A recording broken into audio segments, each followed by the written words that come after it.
നമസ്കാരം. ഇറാനുമായുള്ള സമാധാന കരാർ ഉടൻ ഉണ്ടായേക്കുമെന്ന് അമേരിക്കൻ പ്രസിഡന്റ് ഡൊണാൾഡ് ട്രംപ്. യുദ്ധക്കളത്തിൽ കനത്ത തിരിച്ചടി നേരിട്ടതോടെ ഇറാൻ ഭരണകൂടം സമാധാന ചർച്ചകൾക്കായി അമേരിക്കയ്ക്ക് മുന്നിൽ ഇരക്കുകയാണെന്നും ട്രംപ് അവകാശപ്പെട്ടു. എയർഫോഴ്സ് 1 വിമാനത്തിൽ മാധ്യമപ്രവർത്തകരോട് സംസാരിക്കവെയാണ് ഇറാൻ വഴങ്ങുന്നതിന്റെ സൂചനകൾ ട്രംപ് പുറത്തുവിട്ടത്.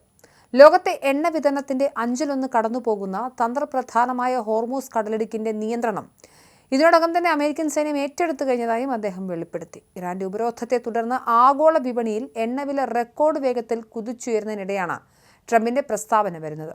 ഹോർമൂസ് കടലിടുക്കിനെ തമാശ രൂപേണ സ്ട്രെയിറ്റ് ഓഫ് ട്രംപ് എന്ന് വിശേഷിപ്പിച്ച അദ്ദേഹം മേഖലയിൽ തങ്ങളുടെ ആധിപത്യം ഉറപ്പിച്ചുവെന്നും വ്യക്തമാക്കി. എന്നാൽ ഇറാനെ വിശ്വസിക്കാൻ കൊള്ളില്ല എന്നും കരാറിലെത്തിയില്ലെങ്കിൽ സൈനിക നടപടി അനിവാര്യമാകുമെന്നും അദ്ദേഹം കൂട്ടിച്ചേർത്തു. ചർച്ചകൾ നടക്കുന്നുണ്ടെങ്കിലും ഇറാൻ വഴങ്ങിയില്ലെങ്കിൽ ആ രാജ്യം വലിയ വില നൽകേണ്ടി വരുമെന്നാണ് വൈറ്റ് ഹൗസിന്റെ മുന്നറിയിപ്പ്. ഏപ്രിൽ 6 കരാർ വ്യവസ്ഥകൾ അംഗീകരിച്ചില്ലെങ്കിൽ ഇറാന്റെ ഊർജ്ജ മേഖലയ്ക്ക് നേരെ അതിശക്തമായ ആക്രമണം ഉണ്ടാകുമെന്ന അന്ത്യശാസനവും ട്രംപ് നൽകിയിട്ടുണ്ട്. ഇറാന്റെ എണ്ണ കയറ്റുമതിയുടെ ജീവനാഡിയായ ഖാർഗ് ദ്വീപ് പിടിച്ചെടുക്കുന്നതിനെക്കുറിച്ച് അമേരിക്ക ഗൗരവമായി ആലോചിക്കുന്നുണ്ട്. ഫൈനാൻഷ്യൽ ടൈംസിന് നൽകിയ അഭിമുഖത്തിൽ ഇറാന്റെ എണ്ണ സമ്പദ്മേലുള്ള തന്റെ താൽപ്പര്യവും ട്രംപ് തുറന്നു പ്രകടിപ്പിച്ചു. ഖാർഗ് ദ്വീപ് പിടിച്ചെടുക്കുന്നത് US സൈന്യത്തിന് എളുപ്പമുള്ള കാര്യമാണെന്നും അവിടെ ഇറാന് കാര്യമായ പ്രതിരോധമില്ലെന്നും അദ്ദേഹം പരിഹസിച്ചു. ഇറാന്റെ എണ്ണ ഉൽപ്പാദന കേന്ദ്രങ്ങൾ പിടിച്ചെടുത്ത് അനിശ്ചിതകാലത്തേക്ക് അമേരിക്കയുടെ നിയന്ത്രണത്തിലാക്കാനാണ് പദ്ധതി. വെനസ്വേലയിൽ പരീക്ഷിച്ചതിന് സമാനമായ രീതി ഇറാനിലും പ്രയോഗിക്കാനാണ് ട്രംപ് ലക്ഷ്യമിടുന്നത്. ഇതിനെ എതിർക്കുന്ന അമേരിക്കയിലെ രാഷ്ട്രീയ എതിരാളികളെ മണ്ടന്മാർ എന്നാണ് ട്രംപ് വിശേഷിപ്പിച്ചത്. ഇറാന്റെ സമ്പദ് വ്യവസ്ഥയെ തകർക്കുന്നതിലൂടെ അവരെ ചർച്ചാമേശയിലേക്ക് എത്തിക്കാൻ സാധിച്ചുവെന്നാണ് ട്രംപിന്റെ കണക്കുകൂട്ടൽ. നിലവിൽ പാകിസ്ഥാൻ മധ്യസ്ഥതയിലാണ് ഇറാനും അമേരിക്കയും തമ്മിലുള്ള ചർച്ചകൾ പുരോഗമിക്കുന്നത്. ഈ ചർച്ചകൾ മികച്ച രീതിയിലാണ് മുന്നോട്ട് പോകുന്നതെന്ന് ട്രംപ് പറയുമ്പോഴും ഇറാന്റെ ഭാഗത്തു നിന്നും ഔദ്യോഗിക സ്ഥിരീകരണങ്ങളൊന്നും ഉണ്ടായിട്ടില്ല.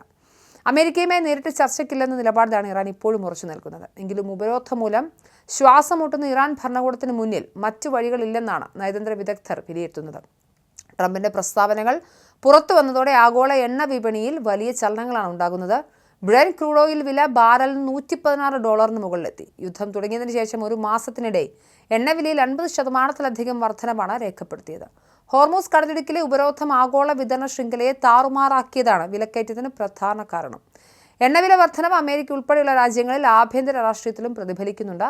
ഖാർഗ് ദ്വീപിന് പുറമെ ഹോർമൂസ് കടലിടുക്കിന് സമീപമുള്ള തീരപ്രദേശങ്ങളിൽ മിന്നലാക്രമണങ്ങൾ നടത്താനും അമേരിക്കൻ സൈനിക നേതൃത്വം പദ്ധതി തയ്യാറാക്കിയിട്ടുണ്ട്. വാണിജ്യ കപ്പലുകളെ ലക്ഷ്യമിടാൻ ഇറാൻ വിന്യസിച്ചിരിക്കുന്ന ആയുധങ്ങൾ തകർക്കുകയാണ് ലക്ഷ്യം. ഇതിനായി USS ട്രിപ്പോളി ഉൾപ്പെടെയുള്ള വമ്പൻ യുദ്ധക്കപ്പലുകൾ മേഖലയിൽ നിലയുറപ്പിച്ചിട്ടുണ്ട്. ഏതാനും മാസങ്ങൾക്കുള്ളിൽ ഇറാന്റെ പ്രതിരോധം പൂർണ്ണമായും തകർക്കാൻ സാധിക്കുമെന്ന് സൈനിക ഉദ്യോഗസ്ഥർ അവകാശപ്പെടുന്നു. അതേസമയം അമേരിക്കയുടെ ഭീഷണിക്ക് വഴങ്ങില്ലെന്നാണ് ഇറാന്റെ സൈനിക വൃത്തങ്ങൾ നൽകുന്ന സൂചന. അമേരിക്കൻ സൈന്യത്തെ മരണക്കണിയിലേക്കാണ് ട്രംപ് നയിക്കുന്നതെന്ന് ഇറാൻ റവല്യൂഷണറി ഗാർഡ്സ് വക്താക്കളും മുന്നറിയിപ്പ് നൽകിയിട്ടുണ്ട്.